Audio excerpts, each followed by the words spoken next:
रहीम। सबसे पहले तो मैं आप तमाम से गुजारिश करूंगा कि हिंदू मुस्लिम राष्ट्रीय एकता और सद्भावना का जिन लोगों ने ये शानदार प्रोग्राम सजाया है उनके लिए जोरदार आप एक बार तालियां बजा दें।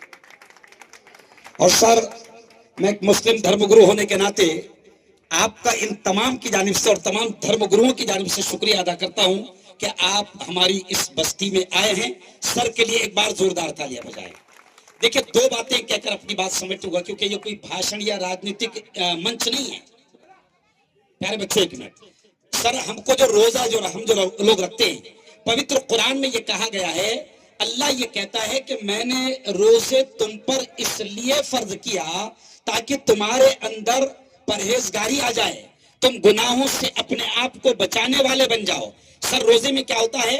रोजा सिर्फ भूखा रहने का नाम नहीं है, रोजा सिर्फ प्यासा रहने का नाम नहीं है।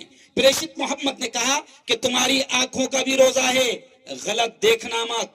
तुम्हारी जबान का भी रोजा है, गलत बोलना मत। तुम्हारे हाथों का भी रोजा है, इनका गलत इस्तेमाल करना मत। तुम्हारे पैरों का भी रोजा है, गलत जगह जाना मत। तुम्हारे दिल और दिमाग का भी रोजा है कि गलत विचारों को अपने दिल दिमाग में आने देना मत।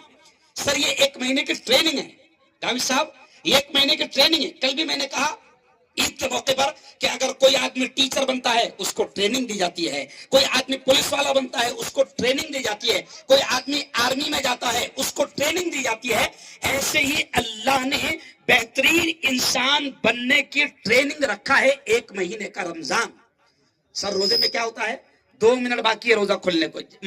एग्जाम्पल, 6:44 को रोजा खुल रहा और 6:42 को 2 मिनट पहले अगर कोई आपसे ये कहे, इस पर ध्यान देना, कोई आपसे ये कहे कि भैया ये केला रखा हुआ है, खा ले, लस्सी रखी हुई है, पी ले, नींबू शरबत है, पी ले, तो ये सब हलाल है कि नहीं? मुझे बताओ, केला हलाल है कि हराम है? जोर से बोलो। हलाल। लस्सी हलाल, नींबू शरबत हलाल। 2 मिनट पहले हलाल नहीं पी रहा था क्योंकि रोजा रखा अल्लाह के वास्ते, तो अल्लाह ये कहता फिर रमजान के बाद में बियर कैसी क्या पिएगा? अरे बोलो, शराब कैसे क्या पिएगा? ये 1 महीने की ट्रेनिंग है, तो इंशाअल्लाह हम एक अच्छा इंसान बनेंगे, अपने पड़ोसियों का हक अदा करेंगे। सर, प्रेषित मोहम्मद ने एक पंक्ति कही है। प्रेषित मोहम्मद ने कहा है कि जो मुसलमान अगर उसका पड़ोसी भूखा है, तो प्रेषित मोहम्मद ने कहा कि अगर उसका पड़ोसी भूखा है तो अल्लाह उसकी नमाज भी कबूल नहीं करता, उसका रोजा भी कबूल नहीं करता। और वहां पड़ोसी कहा, मुसलमान पड़ोसी नहीं कहा।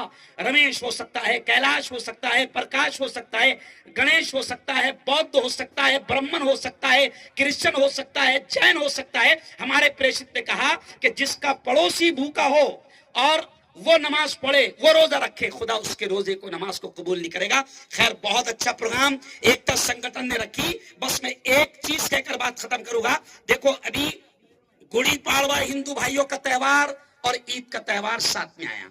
इससे पहले अपनी बकरीद और गणपति का त्योहार हिंदू भाइयों का साथ में आया था। तो मैंने अभी कांटेफैल में एक जुमला बोला कि जब ऊपर वाला त्योहार अपने एक साथ करवा रहा, यानी ऊपर वाला त्योहारों को एक साथ करवा रहा, तो फिर अपन नीचे बावले चाले क्यों कर रहे थे? अरे बोलो, समझ रहे आप? ऊपर वाला हमको एक रखना चाहता है। इसी एकता पर एक शेर कहकर बात खत्म करूंगा। बहुत प्यारा शेर है। देखो, अल्लामा इकबाल, जिन्होंने सारे जहां से अच्छा लिखा था, उन्होंने क्या कहा था? मजहब नहीं सिखाता आपस में बैर रखना, मजहब नहीं सिखाता आपस में बैर रखना। हिंदी है हम, वतन है हिंदोस्ता हमारा, हमारा सारे जहां से अच्छा। सर, कवि इकबाल ने कहा कि कोई मजहब बैर नहीं सिखाता। तो मुंबई के आजाद मैदान में मैंने एक जुमला कहा था, सारे धर्म के धर्मगुरु मौजूद थे, बाबा सत्यनारायण दास जी मौजूद थे। इंदौर में हमारे एक दोस्त का इंतकाल हो गया, वो भैयू जी महाराज, वो मेरे दोस्त मौजूद थे। तो उस वक्त मैंने कहा था कि जब मजहब कोई भी नफरत नहीं सिखाता, अब अगर कोई मजहब का लिबास पहनकर नफरत की बात करे तो वो धर्मगुरु नहीं हो सकता, वो पाखंडी हो सकता है। समझ रहे आप? तो मजहब नफरत नहीं सिखाता, प्यार से रहो, मोहब्बत से रहो।